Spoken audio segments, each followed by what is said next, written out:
On this edition of the Weekly Mile, we're going to change our perspective on the common term ROI, the return on investment.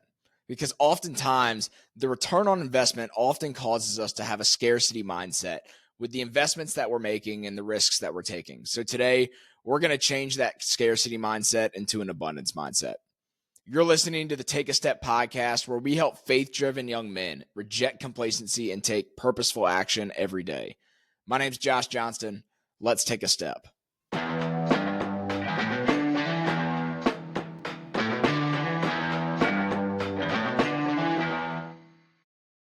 Before we jump into the conversation, I want to give a big shout out to Woodcraft South for sponsoring Take a Step.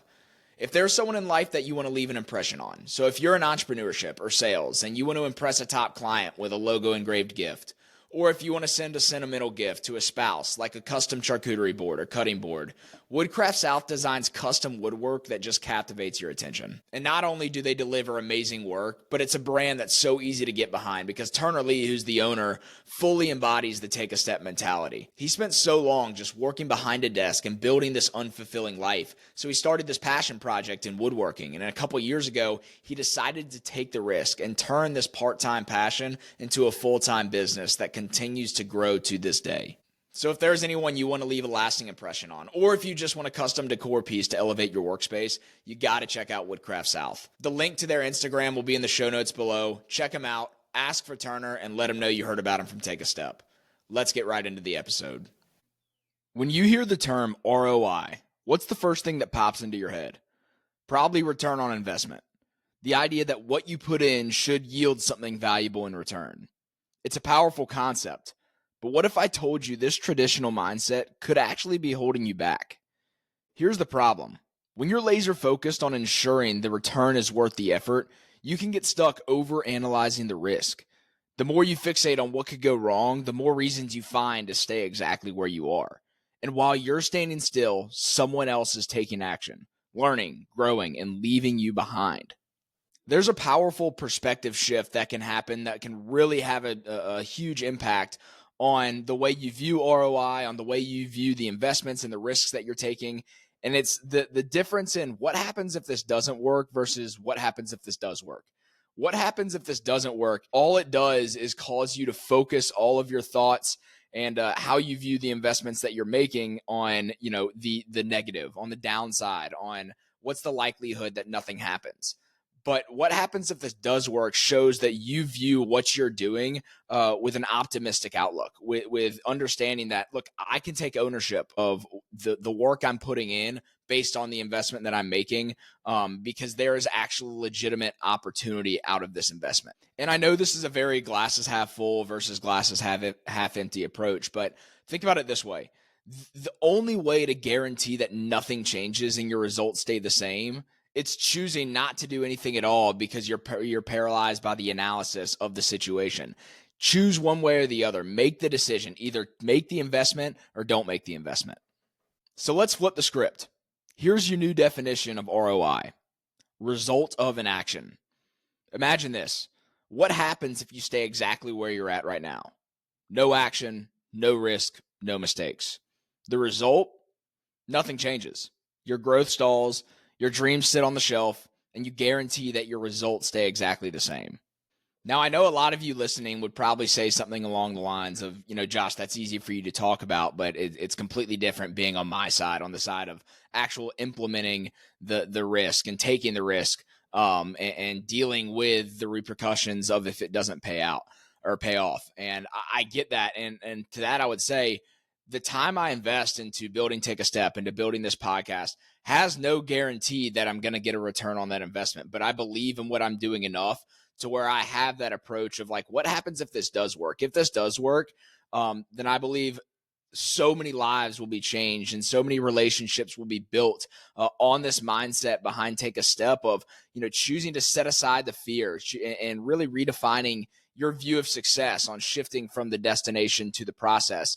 And I see the potential for what can come of the work I'm putting in and the hours I'm putting in on building the brand, on building the podcast. So I choose to have that outlook on, the risk is worth the reward for me. And that goes for anyone else out there, whether you're in a service-based business or something in the trades, or you're in more of a white collar job, like, a real estate position, or, in a sales type role. There is an upfront cost to every decision that you're going to make in the world of business, and choosing to have that abundance mindset on, what's the opportunity if this pays off? That's something that will take you so far in life. Let's face it, failure is part of the process. In fact, sometimes the only way to find out what works is by first discovering what doesn't. Every setback gives you intel. Each misstep reveals what to tweak, adjust, or abandon altogether. That's a return far more valuable than never trying in the first place, right? Now, I've talked about failure a lot in the past, and I love talking about it because I think our society has such a flawed view of what failure actually is. Most people see failure as bad, and the opposite of failure is success. But here's the thing is in my opinion, failure is a requirement for actual success. Like, failure is a net positive. In order to actually get somewhere that's worth getting to, it's going to take trying things that you don't yet know how to do. And when you try things that you don't know how to do, you're going to fail. So if we view failure as a necessity, once we face failure, which we will, now we have the perspective on saying, hey, now what can I learn from this? What did I do right? What did I do wrong? And what adjustments can I make moving forward so that now I can be better from it? I'd rather start and fail than never start at all. I mean, wouldn't you? At best, you succeed. At worst, you learn. Either way, you move forward, and that's a win. But here's the hard truth.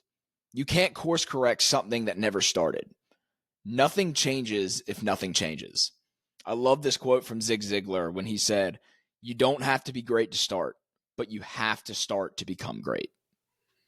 Now, in order to turn this inspiration into application, I've got 3 questions that I want you to answer and take action on. Number 1, what decision have you been putting off? Number 2, what's one small action you can take right now, even if you're not 100% sure it'll work? And then number 3, what will it cost you if you do nothing? If nothing changes, what happens?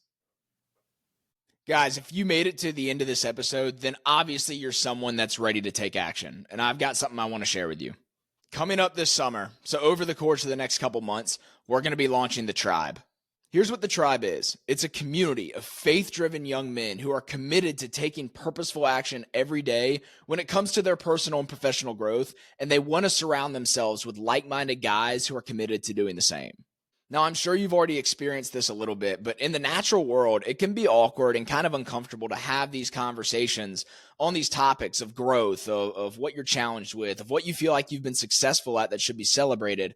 So what we're doing through the Tribe is curating this environment where these conversations are facilitated consistently and relationships are built for this purpose. Now, if that sounds like a community that you know you need to be involved with and is going to help you get to where you want to go in life, then feel free to shoot me a message on any of my social media accounts or go to letstakeastep.com. There's a form you can fill out to join the waitlist where you can get all the details and jump on the waitlist so that once it launches this summer, you'll be the first to be notified. Thank you guys for listening to another episode of the Take a Step podcast. Always remember that no matter where you are on your growth journey, every mile begins with a step. We'll talk to you in the next episode.